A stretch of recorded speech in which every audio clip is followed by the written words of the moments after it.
Hello, it's Speedy again at Gear West, and I'm here today to talk a little bit about running shoes. And when you come into a running store, sometimes we're overwhelmed by the number of shoes on the wall or the selection, and I'm trying to make that easier for you, whether you come into the store or talk to us on the phone. But things that I generally ask is, I try to ask the customers a lot of questions. I ask them what they are training for, where they're going to run, what type of surface, and how many miles they run a week in a typical training season. These are all things that I can use to help me decide where to start with them with shoes. Also, I like to know what they have run in the past, and if possible, if they can bring in old running shoes, that's very helpful.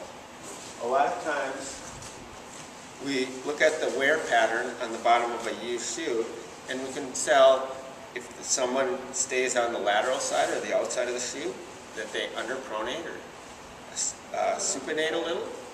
If they land on the outside and roll to the inside, that'd be a pronation.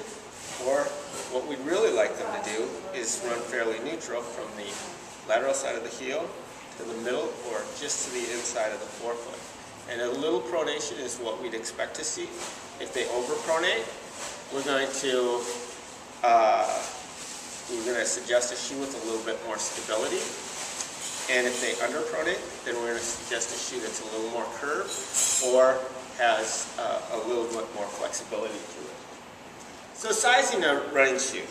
Usually when you come into a running store, a lot of people do like to be sized, and we do have branded devices or foot measures in the store, but I usually like to have the customer just give us a starting size, and once the shoe is pulled out for that customer, what we're looking for is that you have enough room in the toe, usually about a centimeter or about a half thumb's width from the end of the toe to the end of the shoe, and then we want the arch and the heel to fit snugly.